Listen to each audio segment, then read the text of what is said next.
Taron Mackenzie, son of the famous, is on pole position on the red line KTM for this race, the Monster Energy British Motostar Championship. 30 riders on the start line, a mixture, of course, of 254-stroke singles, the Moto3 bikes, versus the 125cc single-cylinder two-stroke singles that we've known and loved for so very many years. And son of Neil then, we've already seen one of his lads crash out of his first race of the day when having his best ride of the season so far. And Taron Mackenzie, of course, is very much, well, he's every bit as good as his big brother, I think. Yeah, you know they call the two-strokes now the dingers. The dingers? Yeah, because they make that ring, ding, ding noise, don't they? I still miss them.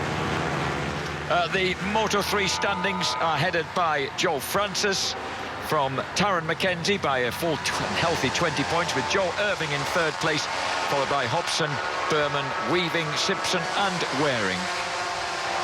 The 125 standings look like this. Tom Kahn has a lead of 29 points over Arnie Shelton, with Peter Sutherland in third place. Ed Rendell is fourth ahead of Callum Bay, and Stephanie Wadlow, who's once again qualified very well here at Brands Hatch. Jordan Weaving in seventh place.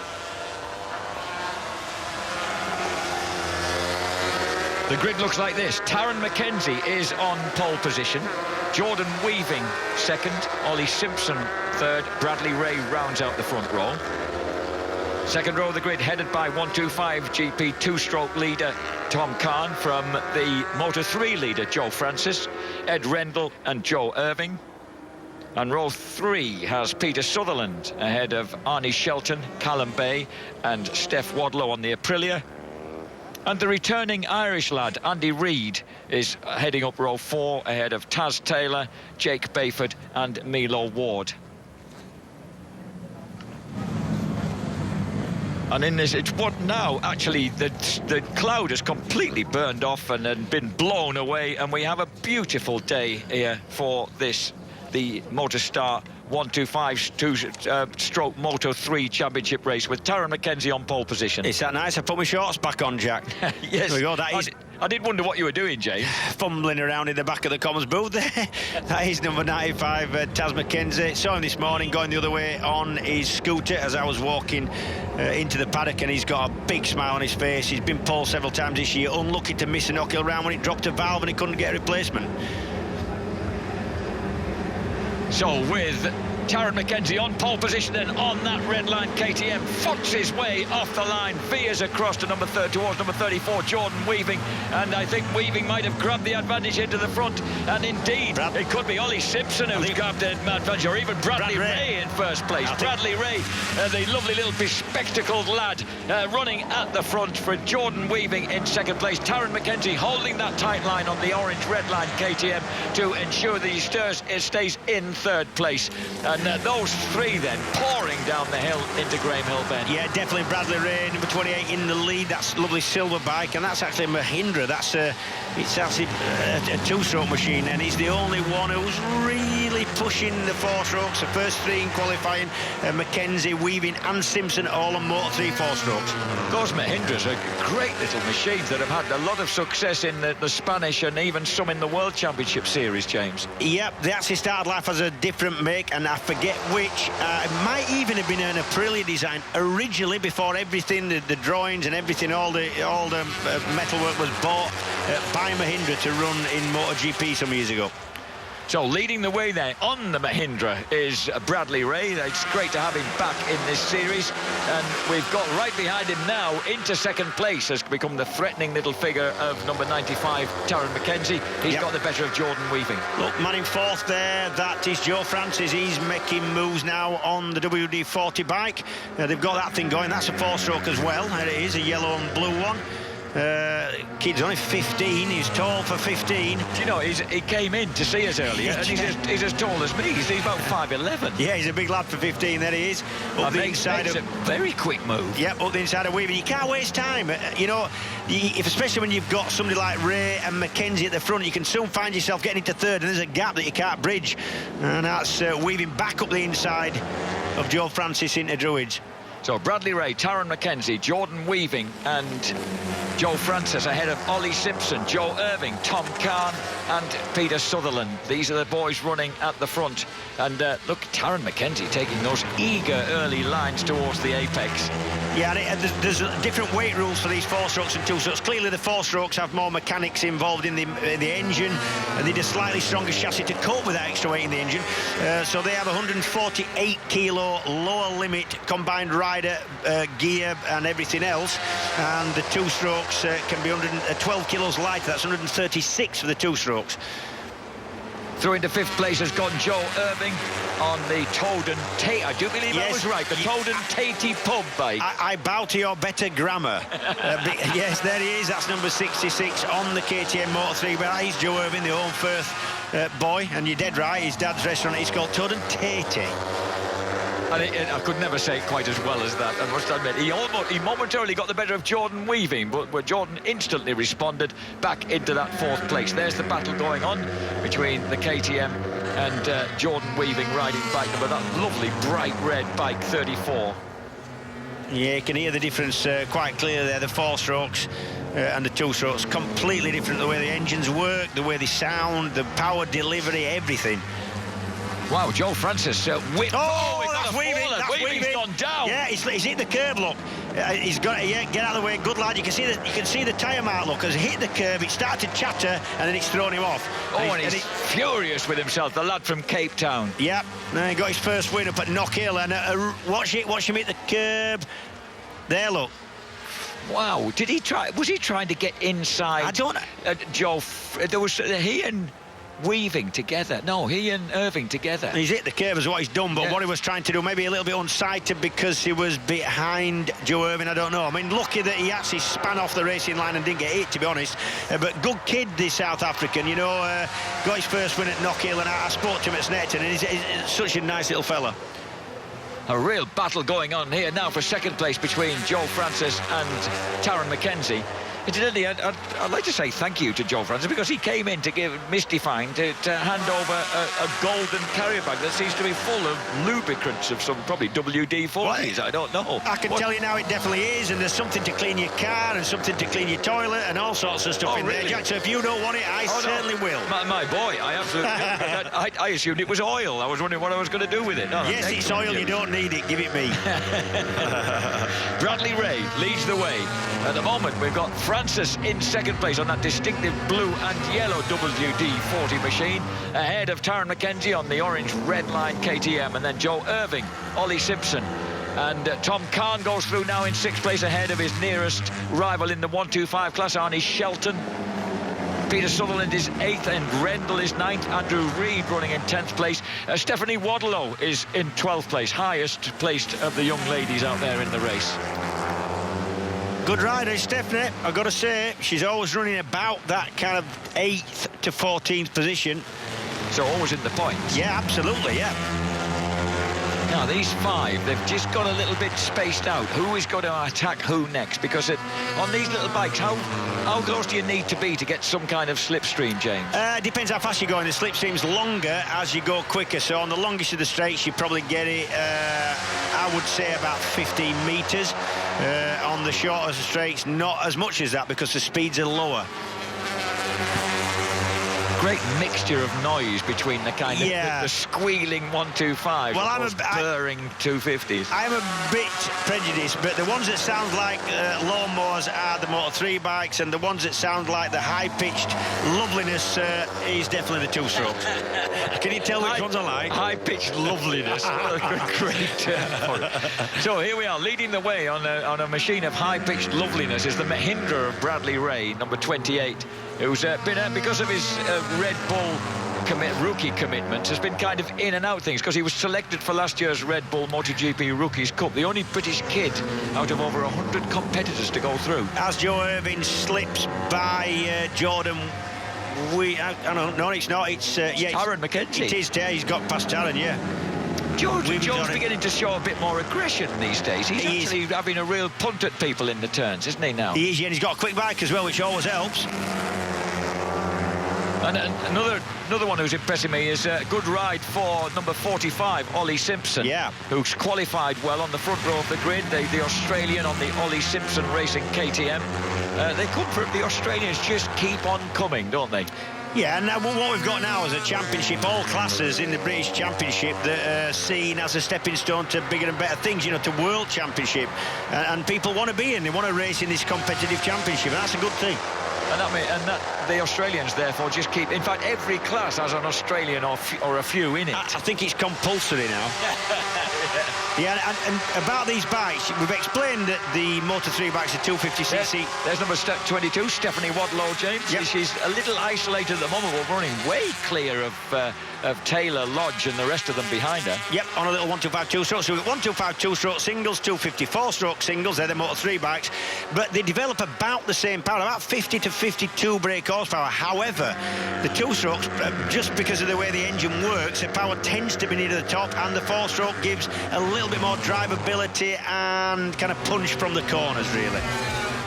Joe Francis on the previous lap set the fastest lap of the race, but you know, it's still almost a second off James Lodge's 2010 lap record as we watch Joe Francis now begin to really attack Bradley Ray. Yeah, and I was just going to mention that, and that dice for third, and that's Joe Irvine that holds it in a minute from the other KTM of Taryn McKenzie, and like you said, the Flying Simpson.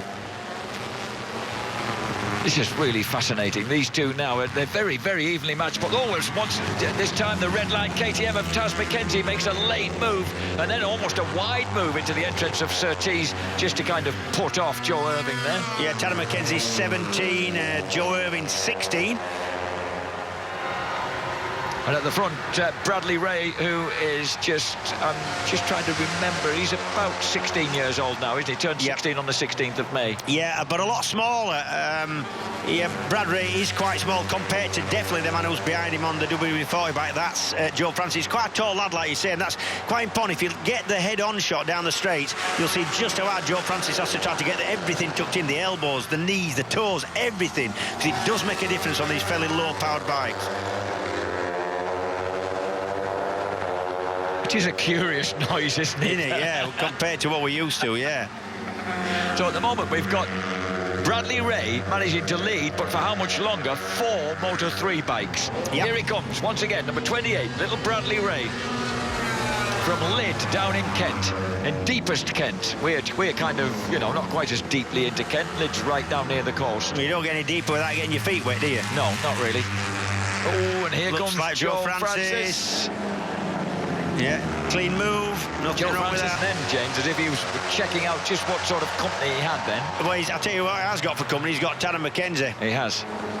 And Taz, having put the red line KTM on pole position, looks very keen to get back into this battle for the lead.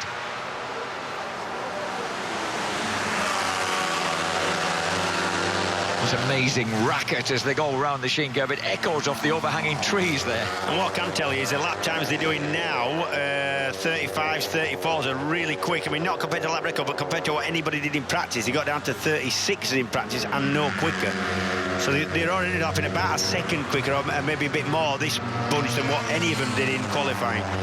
Now, you've talked about the bumps before, James, as they go, oh, look at that, what a great draft Bradley Ray got from the WD-40 bike, then almost carried him right across the rim of Paddock Hill, but not quite fast enough. Oh, Taryn McKenzie right off the track. Yeah, and you've got to watch out, because we saw what happened to Jordan Weaving. Here comes Joe Francis up the Joe Irvine up the inside. And Ollie Simpson round the outside, so Taryn made a big mistake. He did, yeah, he went really wide, had to close the throttle. We saw what happens if you don't shut the throttle when you get to the slippy paint, when Jordan Weaving threw his bike up the road. So that distinctive blue and yellow look, Taryn McKenzie instantly regroups and takes that very early line into Surtees again. Here we go, this is it. Is this Taz McKenzie going wide at Paddock Hill? It is, yeah. Obviously cost him time. Not that it's bothered him. Oh, hang on. And we got a faller. Is that number 12? I think that, yeah, could be Ed Rendell, that, I think. Don't want to speak too soon, I think. Ed Rendell, he's had a catalogue of getting up, that's a relief. He's had a catalogue of injuries in his time, including a bad leg break at Cadwell Park a couple of years ago. He did, yeah. So Bradley Ray back at the front in this colossal struggle now as we check out what happened to... It's going to be an high side. There it is. Ooh, yeah, that'll do it. Yeah. It's not that often we see them on the exit to Druids, James. It's so often losing the front on the entrance. Yeah, it still hurts. James, going through here now, those bumps you talked about, yeah. On the last lap, Joe Francis, it actually picked up the front wheel of the WD-40 KTM and kind of flicked it into understeer momentarily. So yeah, it's pretty bumpy, that entrance to Cleveland. Very bumpy. To the Clark curve. And these little bikes feel it as much as any class. You know, they haven't got the weight to kind of ride the bumps just as solidly. These lads are having a proper dust-up, all yep. 5 of them, right in contention for this. We're used to seeing this, though. You know, certainly for me at Snetterton, the Moto3 and 125 GP race was the sort of feature race of the day for excitement. It was really good. So this bunch of KTMs of various colours, all fighting with that charming-looking Mahindra at the front in the hands of Bradley Ray. Bradley Ray, of course, first started really coming to our attention, getting sensational results on what was a not only elderly but fairly bog-standard 125 Honda. Yeah, he looks like the Milky Bar Kid. He doesn't look like he's got an ounce of aggression in him. Here we go, back markers coming into view. That's number 71, David Wales from Sutton on the TAD Racing Honda. He's only racing a TAD. Yeah, Terry Wales's son, the lad Terry Wales, the lad I used to race with in my early career on 125s. Would you believe? All due respect to his son, he could probably go quicker on that bike. And he still does sometimes. He still dusts his 125 down and gets out and beats his son, does Terry, of course. Now, we've had a little bit of change in the order here, of course. Look at this. Joe Irving really is becoming more aggressive on that quick Toad and Tatey pub bike. Look at this, he's getting right alongside the Mahindra now. It's a quick bike. Can he come right round the outside of it? Did he get the slingshot? I think he did. Wow, and Joe Francis follows through. Joe Francis got it they swallowed up Bradley Ray. So Francis now tries to make a move up the inside. Do you know, these lads, they don't look as if butter would melt in their mouth off the bike. I know. Joe Francis has got he'll take no prisoners, will he? Now watch for Joe Irving, the man in second on the black and orange KTM. There he goes, number 66. I don't think he'll do anything going into... Oh, he has. He's had a go. He's had a go going into Surtees, and that's worked.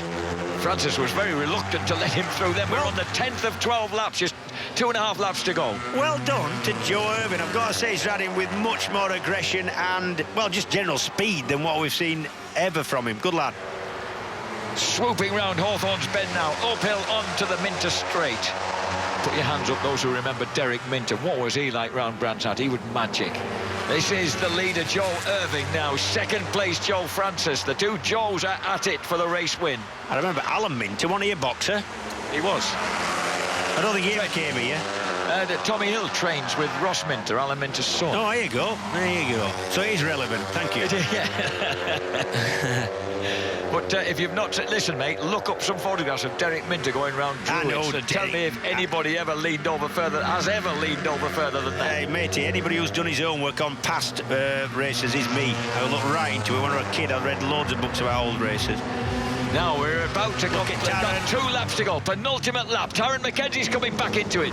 Joe Francis veers almost into the side of Bradley Ray, and that allows Taron McKenzie through. Joe Irving goes right out onto the slippery stuff. It's Francis. Yeah, that'll work. This isn't over. Look at Taron McKenzie getting himself right back in the mix now in third. So Joe Francis, Joe Irving, Taron McKenzie, Bradley Ray, Ollie Simpson has been not exactly he's just been a viewer of this amazing stuff all the time. He could pick up the bits, yes. Taron gets underneath Jordan. Joe Irving does it. No, he doesn't. Irving won't let him through. Muscles his way back around the outside of Taron McKenzie. All slipstreaming. Here we go. Freight train. Boys. Taron McKenzie pulls out. 3 abreast will do it. 4 if you like. Oh, Taron gets through. God, that's real threading a needle stuff. He might have just timed this right, Taron McKenzie, man in second, number 95. I think his bike will probably just have the speed on Joe Francis, the yellow and blue bike that's leading at the minute. Joe Francis on the WD-40 Honda 250. I was forgetting, of course, we have got a Honda in amongst the KTMs, and it's the Honda leading at the moment from Redline KTM, from Mahindra, now, from the Toten Tatey Pub KTM. Now Mackenzie now will be looking at getting a good run out of Sterling's and getting up. He's gone up the outside. Oh, Francis still has it. Mackenzie drops it wide and tries to cut to the inside. It's going to be Francis, I think. So on to the final lap. Anybody. Mackenzie. No. 4 abreast, 5 abreast. No, it's the Mahindra grabs it. Joe Francis grabs it back. Mackenzie goes for the inside of Bradley Ray. Uphill with Hill into Druids. Who's going to... Oh, Mackenzie goes for the inside. Bradley Ray's now out of it. No, Bradley Ray on the Fab Racing Mahindra. Oh, he gets really nutmeg coming out of Druids, forced wide. Now it's these three, Honda and 2 KTM. Going to be hard work for the two-stroke rider, Brad Ray now, back and forth. Big mistake from him at Druids. And now it's he's dwarfing that Mahindra. Now then, we even get 3 abreast going round Surtees. Now they've got this huge dive down, seeking the slipstream, seeking the fastest route into Hawthorne Bend after Pilgrim's Drop. Mackenzie's having a go here. He's gone, I think he's gone quite early. There he is into Hawthorne, and Brad Ray's round the outside. It's like it's a knockout. Oh, man. Joe Francis comes back underneath Joe Irving. So the two Joes still warring. Simpson's not out of this either. As Tarrant Mackenzie has the edge right now. They've swooped through Sheen Curve. They've just got Sterling's clearways and the Clark.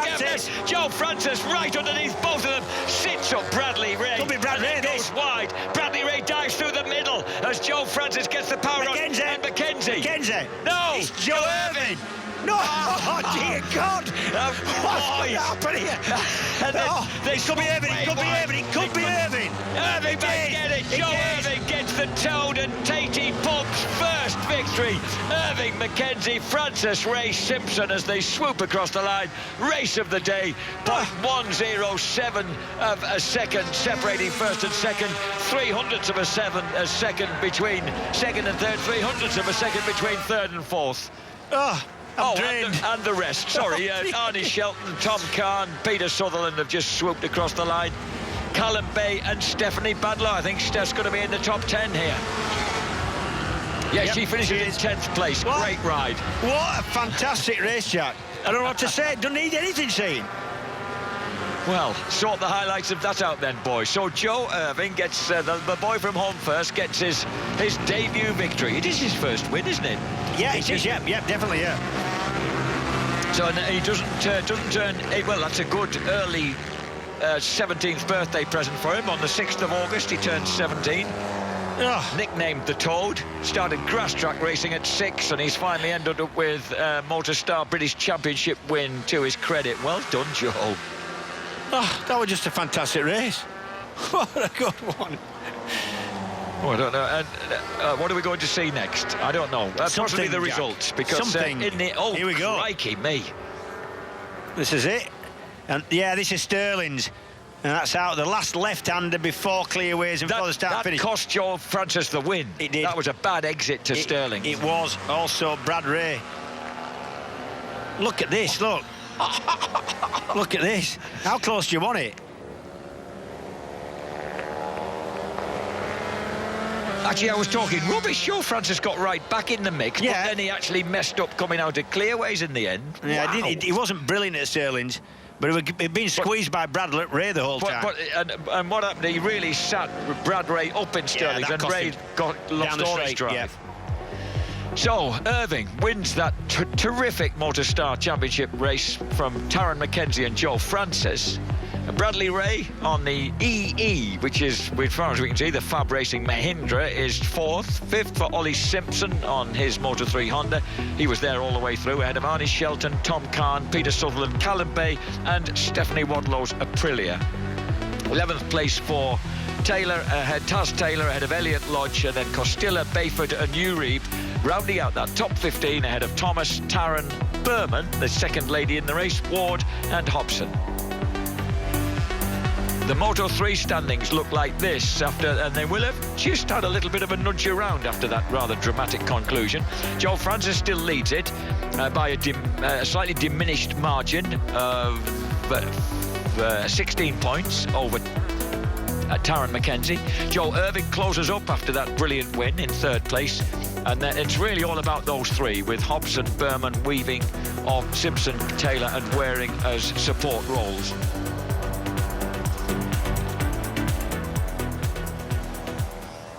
And there is the winner at last. Well done, Joe Irving. He's not a lad I've spoken to, James. You obviously know him quite well, the Toad. Yeah, good lad. He's all right, yeah. Quite personable, articulate. Does a bit of waitering in his dad's restaurant there. He might have people coming in saying, hey, we saw you win a race on Sunday. The well Toad, done. look. Yes. It's a very jolly little Toad he's got on his back. Well done. And he's straight onto the phone to his mum, or would it be his dad? Are they running the restaurant back home then? Does he need to tell him? I haven't seen Mark, his dad, this weekend, so I'm assuming. It's quite a busy place, you know, and his dad is the chef, and his mum kind of runs the place, so yeah, it's difficult for him to get away sometimes. And he's run by Ryan Saxelby, who had that wonderful success with Catherine Green. Correct. Brilliant. These are the 125 GP standings after that race. Tom Kahn still leads the way pretty cleanly from Arnie Shelton, with Peter Sutherland in third and Callum Bay fourth. The unlucky Ed Rendell is down to fifth place. Stephanie Wadlow closes the gap on him in sixth. Bradley Ray pops up to seventh ahead of Elliot Lodge. Jordan Weaving, who of course crashed out of that race, and Taz Taylor.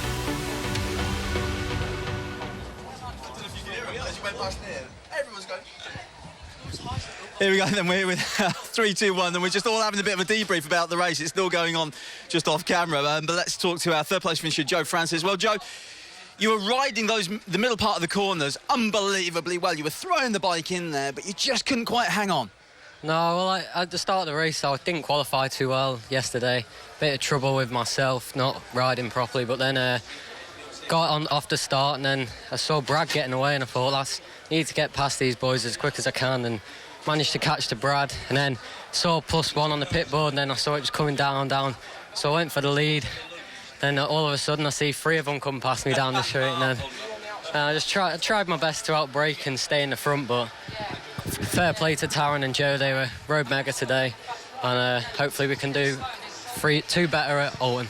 We look forward to it very much. If the race is anything like that race we just saw, it will be exceptional stuff. Well done. We'll let you go to the podium. I'd just like to say a big thank you to WD-40, Bennett's, Shark Helmets, Newt Soils, Roger Marshall, Tilted Barrel Pub, and everyone else that's helped me this year. Thank you.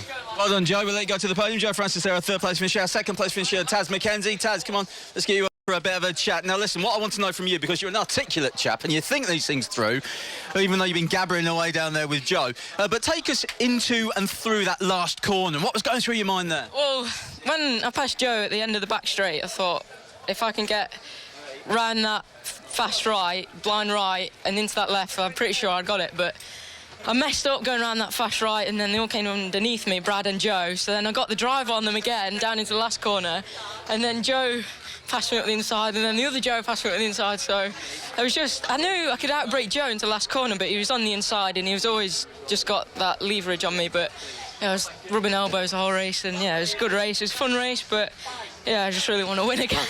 It's quite frustrating. I'm telling you, it's got to come, the pace you were showing out there, but great qualifying, great race. Look forward to the next one. Yeah, definitely. We had a mega weekend. We were in the top 2 basically the whole weekend, apart from the race as well, so yeah, it's mega, and can't wait for Alta. Neither can we. We'll let you go to the podium. Well done, Taz. Big thanks to all my sponsors, Redline, KTM, Jasmine Mechanic. Cheers. Nicely done, Taron Mackenzie there on his way up to the podium now. Let's talk to our race winner. Well, Joe, just before they came to us, you looked at me and you went, at last, eh? At last indeed. Did it in your 16th year as well. You got that win. Well done. Thank you very much. I've been waiting for this all year, and I've been so close at Snetterton and Knockhill and just lost it. I had the speed, but I just didn't have the racecraft to get it across the line first, unfortunately. But today... That's a bit harsh on yourself. I wouldn't say you didn't have the racecraft. You were there or thereabouts. Yeah, there or thereabouts, but last season I had a bit of a lonely season and I didn't have many battles, but this year with Joe and Taz and everyone else, it's just amazing racing. And take us through that last corner from your point of view. I asked Taz and he gave me his version of it. What's your version of it? Well, coming through the second to last turn, the front 3, Brad, Joe and Taz, they all tried to dive up the inside of each other and I just sat behind and none of them got the power down coming out, so I went straight past them all. They were all on the rumble strips getting tangled up. and then I knew Joe was going to be good onto the brakes, so I took the tightest line possible, and I thought, no one's coming through here. And he appeared blue and yellow streak straight past, but I think he ran wide. He just couldn't get the power on in that corner. It's so liable to high side coming through there. It was a brilliant race to watch. It's clearly a great race to be a part of. We will let you go to the podium. Well done. Brilliant. I'd just like to thank all my sponsors, especially Ryan Saxelby, for giving me the fastest bike in the paddock. It's a rocket ship. My dad, my mechanics David and Alistair, and everyone at home supporting me.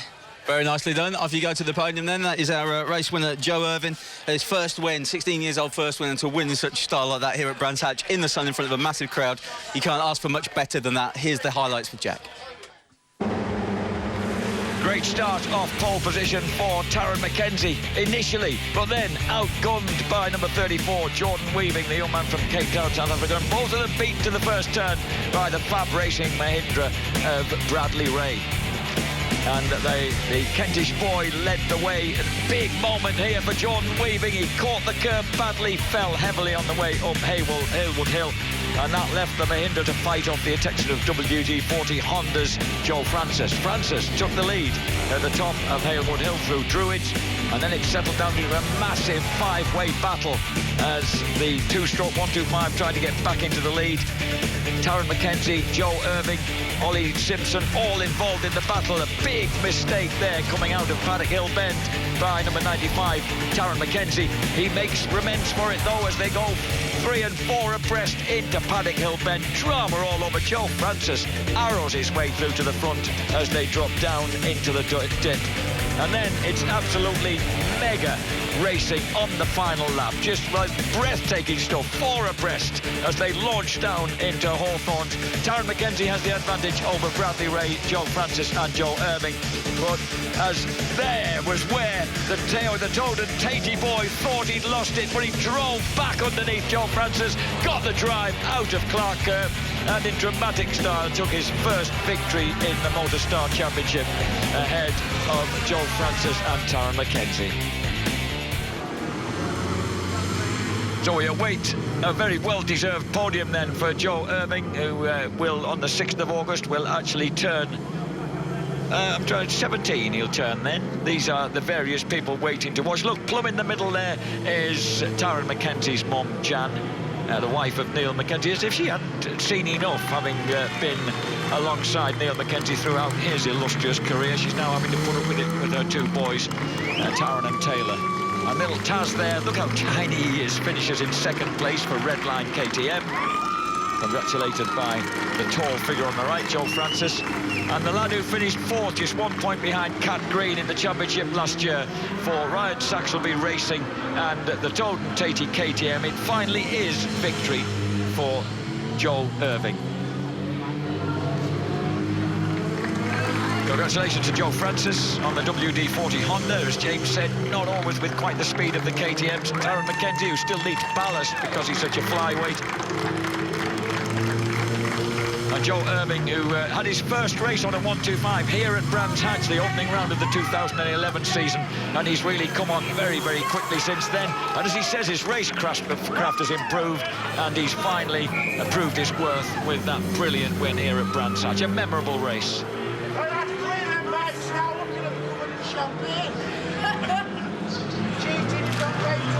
Right, here we go then. That's the end of the Motostar race, and great riding there from the lads on the 125s and the 250s. Just what we want from the future champions of tomorrow. You can rest assured that the action will be frantic next round out as well when we see them, especially around Cadwell Park. Can't wait to see the lads around there for that.